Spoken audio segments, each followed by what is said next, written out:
안녕하세요. 9월 4일 금요일입니다. 9월 첫 번째 주일이 또 이렇게 저물어 가고 있습니다.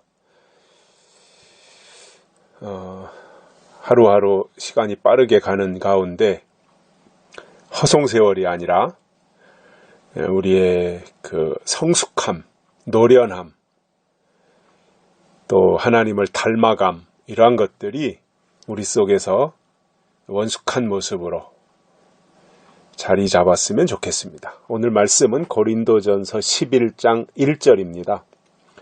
내가 그리스도를 본받는 자 된 것 같이 너희는 나를 본받는 자 되라. 아멘. 바울이 그리스도를 본받았죠.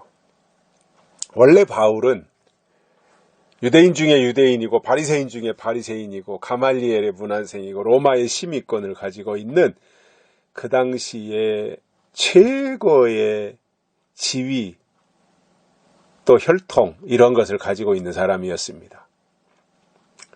요즘 우리나라의 실정으로 말한다면 아마 주사파의 핵심이라고 말할 수 있겠죠. 그들이 실세니까 아마 바울은 그 당시에 가장 실세 중에 실세였을 거라고 봐요. 또 부러울 것이 없었고 어디 가도 뒤처지지 아니할 정도의 탁월한 지식을 소유했던 사람이었습니다. 그 당시 아마 가말리엘의 문화생이라고 하는 것은 요즘 말로 하면 아마 서울대 출신, 세계적으로 한다면 아마 하버드 출신, 이런 식의 이야기가 되겠죠. 그러니까 최고의 사람이라고 말할 수 있어요. 그런데 그가 그 최고의 자리에 최고의 사람으로 있을 때는 구약에서 말씀하는 율법 또는 하나님 또는 유대인들의 전통 이러한 것들에는 익숙했지만 예수 그리스도에 대해서는 별로 아는 게 없었던 것 같아요. 그러니까 많이 핍박했었잖아요. 초대교회에서 많이 핍박했어요. 그러니까 하나님에게 충성하기 위해서 예수를 부인하고 하나님에게 충성하기 위해서 예수 믿는 사람들을 박해하고 이렇게 했던 거죠. 하나님과 예수님이 한 분인데 바울은 이때 그 정도의 어떤 판단력이나 분별력은 없었던 것 같아요.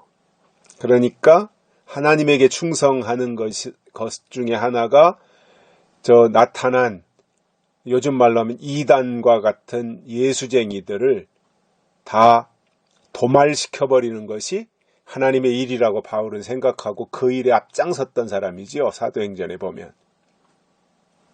그런데 하나님이 바울을 고꾸러뜨리시잖아요. 다메섹 도상에서. 바울을 가장 놀라게 했던 말이 이것이었다고 저는 생각을 합니다.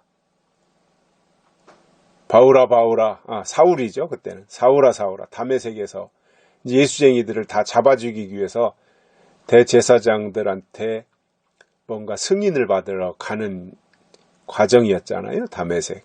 거기서 꼬꾸라지고 눈이 어두워지고 음성이 들려요. 사울아 깜짝 놀라가지고 누구십니까?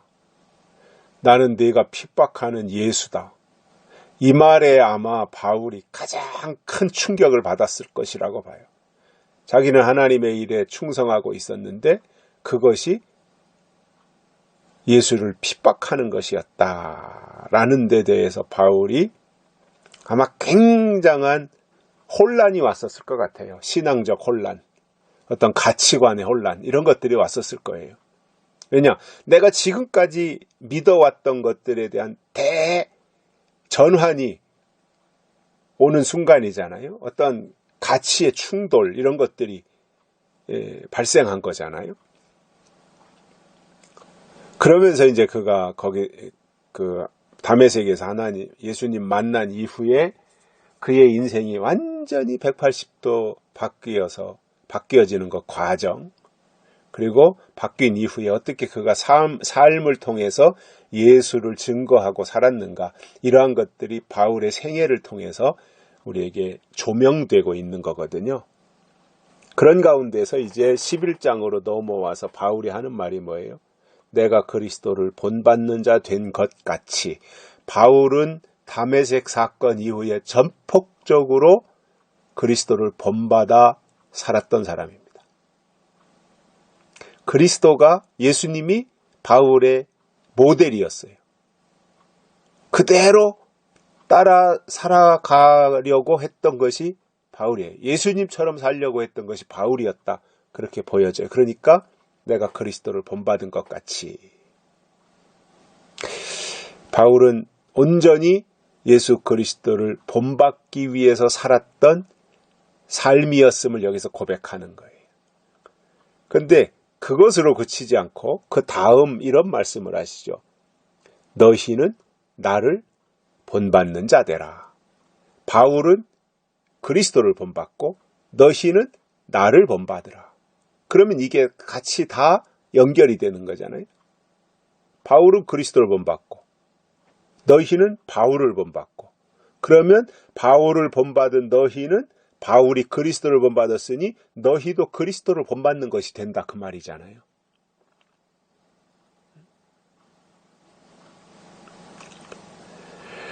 그래서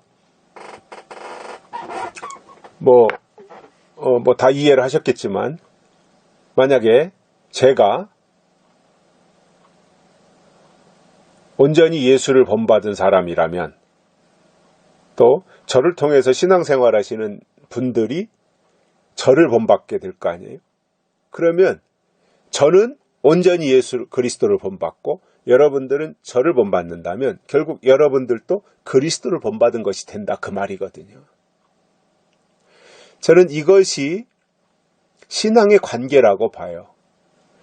앞에서 바울처럼 신앙을 이끌고 가는 지도자들은 전폭적으로 그리스도를 본받기 위해서 몸부림쳐야 되는 사람들이에요.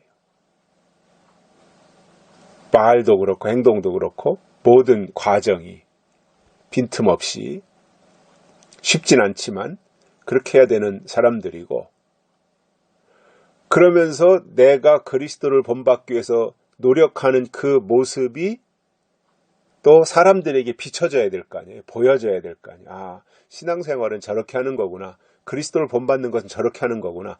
그러면 내가 직접 그리스도를 본받을 것이 아니라 나는 저분을 본받으면 저분이 본받은 그리스도를 닮아가지 않겠는가. 이런 생각을 갖게 하는 거잖아요. 그래서 별개로 생각할 것이 아니라 그리스도와 나를 별개로, 나와 성도들을 별개로 생각할 것이 아니라 그리스도와 나와 성도들이 하나다라는 생각을 가지고 이렇게 서로 보여주어야 되는 거죠. 바울은 사람들에게 바울이 본받은 그리스도를 보여준 거잖아요. 바울에게는 그리스도가 보여줬고 사람들에게는 바울이 본받은 그리스도를 보여주는 것이고, 그래서 바울이 그리스도를 본받은 것 같이 너희는 바울을 본받으라. 이것이 단계로 되어가는 과정이라는 거예요. 우리가 신앙생활하는 데 있어서 중요한 것은 바울이 하는 말씀이 그거거든요. 모델이 있어야 돼요. 내가 닮고 싶은 모델이 있어야 돼요. 그게 굉장히 중요한 거예요. 나는 누구처럼 신앙생활하고 싶다. 나는 누구 아무개가 저렇게 신앙생활을 정말 최선을 다해서 예쁘게 신앙생활하는 저 모습처럼 나도 저렇게 신앙생활하고 싶다고 하는 신앙의 내가 이상향으로 생각하는 신앙의 모델이 있어야 돼요. 저분처럼 나도 하고 싶다고 하는 그 모델이 있어야 돼요. 그러면 나는 그가 하는 것처럼 하면 돼요. 그는 또 그 앞에서 누군가 또 모델을 따라갔을 거예요. 그렇게 해서 예수님으로 줄줄줄줄줄 이렇게 알사탕처럼 연결된다면 그게 얼마나 아름다운 신앙의 모델들이겠습니까? 그래서 우리는 이 땅에서 누군가를 내 신앙의 이상적 모델, 이상형으로 정해놓고 그분이 믿는 하나님이라면, 또 그분처럼 내가 믿음 생활을 할 수 있다면, 이런 생각을 갖게 한다면 그것은 나는 신앙에 성공한 사람이라고 생각을 하거든요. 바울이 그리스도를 본받은 거 성공한 겁니다. 그리고 자신 있게 사람들에게 너희는 나를 본받으라 이렇게 말할 수 있다고 하는 그 바울이 그만큼 자신이 있었던 거죠. 신앙적인 영적인 부분에 있어서. 우리도 그렇게 가기를 소망합니다. 누군가를 향해서 나는 자신 있게 내가 그리스도를 본받아 살았다. 그러니 너희는 나를 본받으라. 이렇게 자신 있게 말할 수 있다면 그것은 신앙에 성공한 사람이라고 봅니다. 여기까지 하겠습니다. 감사합니다.